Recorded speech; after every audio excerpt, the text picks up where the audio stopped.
Assalamualaikum warahmatullahi wabarakatuh. Waalaikumsalam warahmatullahi wabarakatuh. Nuwun sewu Pak Ustadz, jadi kita kadang-kadang ini dianjurkan untuk dijauhkan dari fitnah kubur.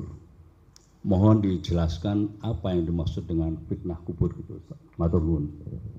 Baik. Mungkin coba saya perdalam dulu redaksinya. Dijauhkan dari fitnah kubur, ya.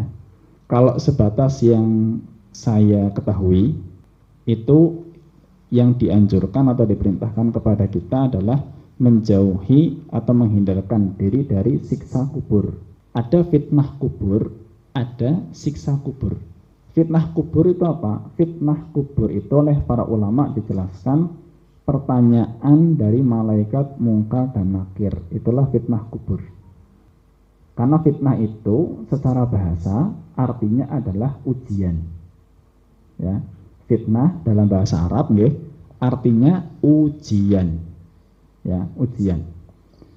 Maka itulah ujian kita semuanya nanti di alam kubur.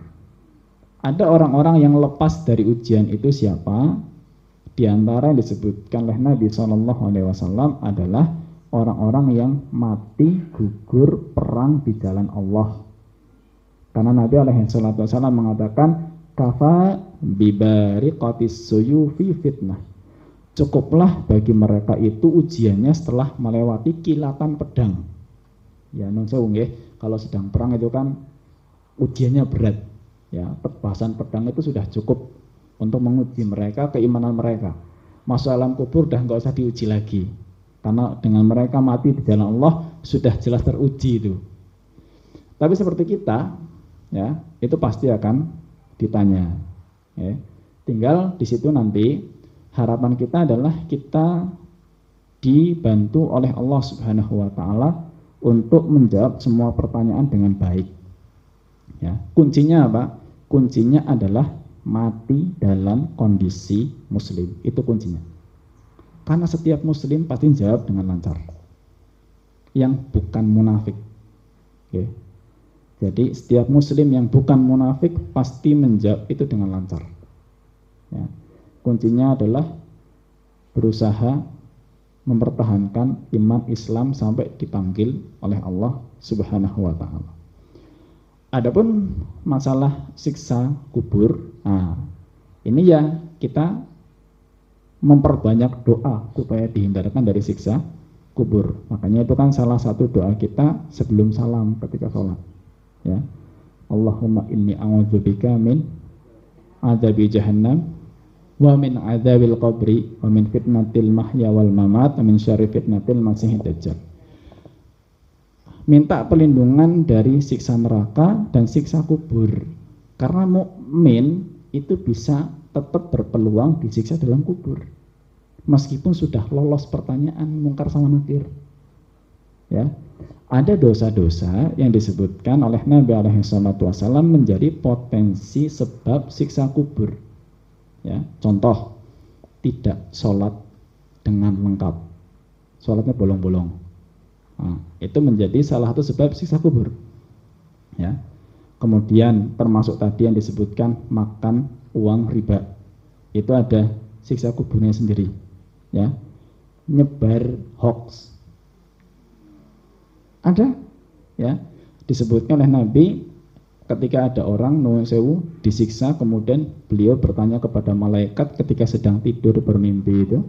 Beliau bertanya, ini orang ini kenapa kok disiksa seperti ini? Disebutkan orang ini biasa keluar rumah untuk menyebarkan suatu kebohongan, yang kebohongan itu tersebar seantero dunia. Ya, itu peringatan keras bagi para penyebar hoax. Ya, hari ini masya Allah hoax satu bisa seluruh dunia dapat dalam jangka waktu kurang dari 1 jam.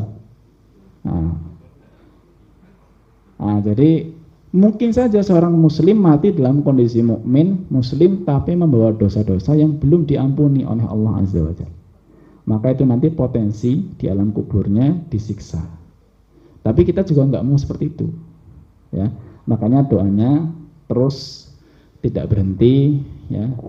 Minimalnya dirutinkan setelah tasyahud akhir dan sebelum salam, ya itu seperti itu. Allahu a'lam bishawab.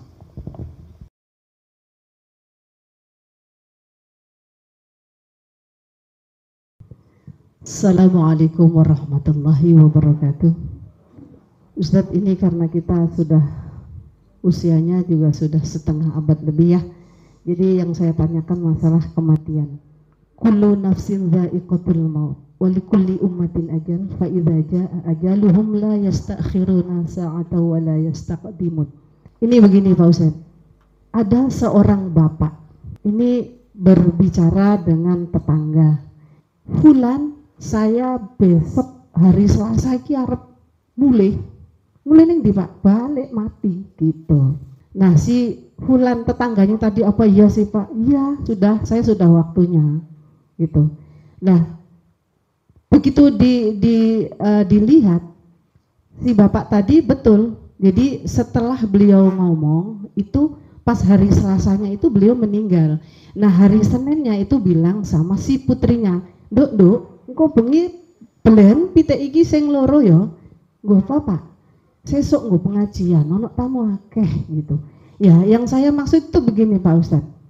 Itu beliau itu bagaimana ya? Kok bisa mengetahui atau bagaimana? Saya kadang-kadang mencernanya tuh bingung, kok ada ya orang yang kayak begitu, itu karena Allah atau malaikat sudah menunjukkan atau bagaimana Ustadz?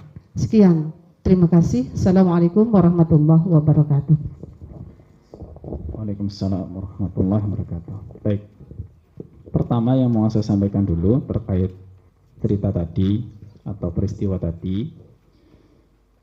Yang namanya kematian itu tetaplah rahasia. Ya, tetaplah rahasia. Dan ini pun kasih sayang Allah kepada kita. Ya. Kalau kita dikasih bocoran kapan kita mati, hidup kita tenang apa tidak? Aduh, ya gimana rasanya kalau kita tahu matinya kapan gitu ya? Ya kalau yang tahu matinya masih lama mungkin itu pun mungkin mandan tenang. Kalau dikabari nanti malam, nah rahasia itulah kasih sayang Allah Subhanahu Wa Taala. Kedua, jangan ada yang kepengen tahu. Ya, kalau pernah dengar cerita kayak tadi, bisa ngerti ya, nyong kepengen kayak gue lah. Oh jangan, itu menyalahi kodrat, ya, menyalahi kodrat. Tapi begini Bapak dan Ibu yang dirahmati Allah, bukan suatu kemungkinan yang tertutup, ya, dimana seseorang itu sebetulnya bukan mendapatkan suatu kabar, tapi namanya firasat. Ya. Ada disebutkan oleh Nabi alaihi salatu wasallam namanya firasatul mukmin.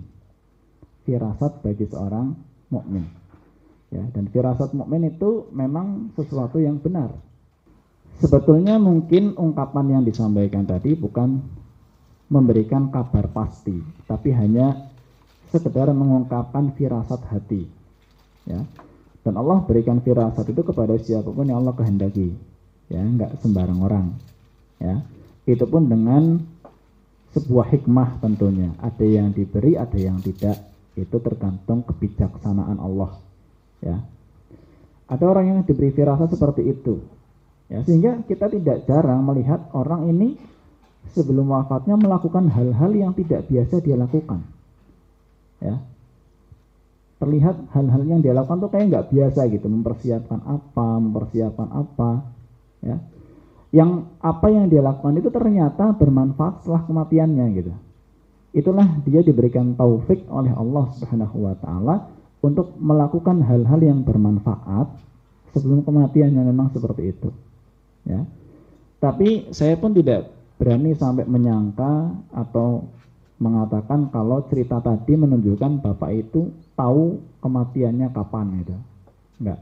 Mungkin itu hanya sebuah redaksi yang mengungkapkan firasatnya saja. Yang saat beliau mengatakan dalam hatinya itu masih ada sebuah kemungkinan bisa iya bisa enggak.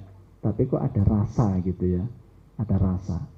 Karena diantara kita nggak ada yang bisa lihat catatan amal takdir kita sampai sekarang pun nggak ada. Semua masih dirahasiakan oleh Allah Subhanahu Wa Taala. Ya. Tapi memberikan firasat-firasat seperti itu tidak hanya masalah kematian,